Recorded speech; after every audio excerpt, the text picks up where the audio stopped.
आपके लिए बहुत ही खुशी की बात है।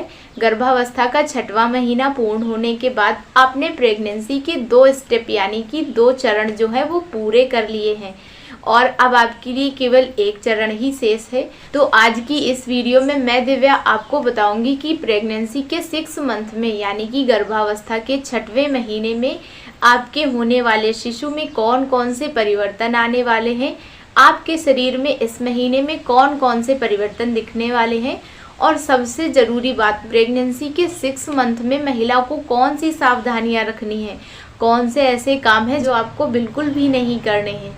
तो चलिए सबसे पहले जानते हैं कि इस महीने में यानी कि प्रेगनेंसी के 6वें महीने में आपके गर्भस्थ शिशु के कौन कौन से अंगों का विकास हो गया है। तो गर्भावस्था के 6वें महीने में आपके शिशु के लगभग सारे अंग डेवलप हो चुके हैं। सिर्फ 9वें महीने तक उनका विकास होता रहता है।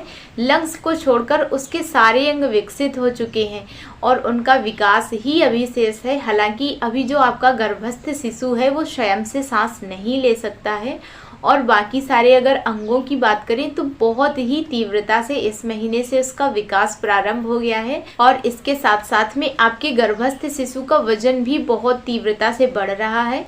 अगर आपके गर्भस्थ शिशु की लंबाई की बात करें तो 11 से 15 इंच के बीच में उसकी लंबाई हो गई है। वेट की बात करें तो 400 से लेके 600 ग्राम के बीच में आपके गर्भस्थ शिशु का वजन पहुंच चुका है। और इस महीने में जैसा कि हमने आपको अभी बताया, आपके होने वाले शिशु के मस्तिष्क का विकास बहुत ही तीव्रता से हो रहा है। आपको मूड स्विंग्स की समस्या को फेस करना पड़ रहा है। तो आप जितना अधिक से अधिक हो सके आप पॉजिटिव रहने की कोशिश करें, आप खुद को हैप्पी रखने की कोशिश करें, क्योंकि अगर आप नेगेटिव सोचते हैं या नेगेटिविटी लाते हैं या आप बहुत ज़्यादा तनाव में रहते हैं तो तनाव वाले ही हार्मोन मस्तिष्क से रिलीज होते हैं और वही हमारे बेबी तक पहुंचते हैं।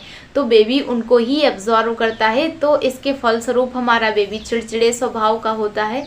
तो हम आपको फिर से रिकमेंड करेंगे, आपको निगेटिविटी नहीं लानी है, आपको पॉजिटिव रहना है। आपकी प्रेगनेंसी कोई लाइफ टाइम चलने वाली प्रक्रिया नहीं है। आप इन 9 मंथ को अपनी लाइफ के सबसे बेस्ट पार्ट में से एक मान के इसको एंजॉय करने की कोशिश करें। आई होप कि आप पॉजिटिव रह पाएंगे। इसके साथ साथ में अगर आप बहुत ज़्यादा मूड स्विंग्स की समस्या से ग्रसित हैं तो आप ऐसे व्यक्ति के संपर्क में रहें जिसके साथ आपको बात करना या जिसके कांटेक्ट में रहना आपको अच्छा लगता हो। आप ऐसी बुक्स पढ़ें, ऐसी कहानियां पढ़ सकते हैं जो कि आपको पॉजिटिव बनाती हैं। एंड इसके साथ में हम जानते हैं कि और ऐसे कौन से काम हैं जो आपको बिल्कुल भी नहीं करने हैं। तो सबसे फर्स्ट नंबर पर है, आपको आगे की तरफ झुकने वाले काम नहीं करने हैं। आगे की तरफ झुककर कोई भी वस्तु नहीं उठानी है, आपको ज्यादा वेट भी नहीं उठाना है, क्योंकि कई सारे ऐसे काम हैं जिनसे प्रीमेच्योर डिलीवरी का भी खतरा बना रहता है।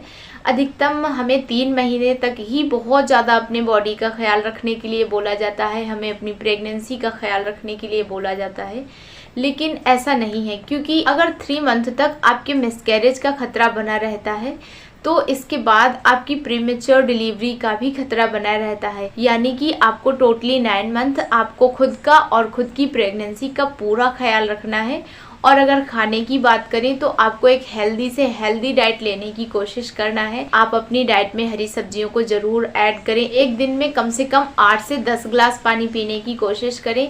बॉडी को डिहाइड्रेट ना होने दें। आपसे जितना अधिक से अधिक हो सके आप लिक्विड डाइट लेने की कोशिश करें। और अगर इस महीने में आपको बहुत ज़्यादा यूरिन की समस्या हो रही है तो आप यूरिन ज़रूर से पास करें। कई बार ऐसा होता है हम आलस्य कर जाते हैं या किसी काम में बिजी होते हैं तो हम यूरिन रोक के रखते हैं। आपको ये बिल्कुल भी नहीं करना है। ऐसा करने से हमारे यूट्रस पर दबाव पड़ता है। आपको बार बार यूरिन पास करनी है। और इसके साथ में आपको नाइट में सोने से पहले 1 ग्लास गुनगुना दूध लेके ज़रूर सोना है। आप डेयरी प्रोडक्ट को भी अपनी डाइट में ऐड करें, जैसे दूध है, छाछ है, फ्रेश दूध से बनी हुई मिठाइयाँ हैं, आप उनको भी ले सकते हैं। और इसके साथ में आयरन, कैल्शियम, फॉलिक एसिड, इनके लिए अलग से सप्लीमेंट भी आते हैं, आप वो भी ले सकते हैं। और सबसे ज़्यादा जो आपको बेस्ट तरीका है वो है प्राकृतिक। आप प्राकृतिक तरीके से इन सारी चीज़ों को अपनी बॉडी को दें, क्योंकि इस महीने में जो आपका बेबी है वो बहुत ही तीव्रता से ग्रोथ कर रहा है और उसकी ग्रोथ के लिए जितने सारे मिनरल्स की आवश्यकता है वो आपकी बॉडी से ही उसको मिलने वाले हैं।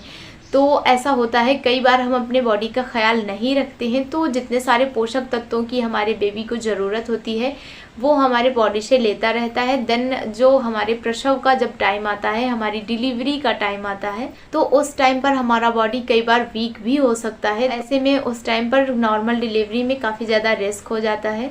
सो प्लीज़ आप अपने बॉडी का पूरा ख्याल रखें, अपने बॉडी को हाइड्रेट रखें, डिहाइड्रेट बिल्कुल भी ना होने दें। आप धूम्रपान से भी दूरी बनाए रखें। अगर पास वाला व्यक्ति भी आपका धूम्रपान कर रहा है तो आप उससे भी दूरी बना कर रखें। आई होप की जानकारी पसंद आई होगी। अगर आपके मन में कोई भी सवाल या सुझाव है तो आप हमें कमेंट सेक्शन में ज़रूर से बताएं। हम आपके सारे सवालों का जवाब देने की कोशिश करेंगे। मिलते हैं हम आपको एक नए विषय के साथ। तब तक के लिए खुश रहिए, स्वस्थ रहिए और यूं ही मुस्कुराते रहिए। वीडियो के अंत तक बने रहने के लिए आपका बहुत बहुत धन्यवाद।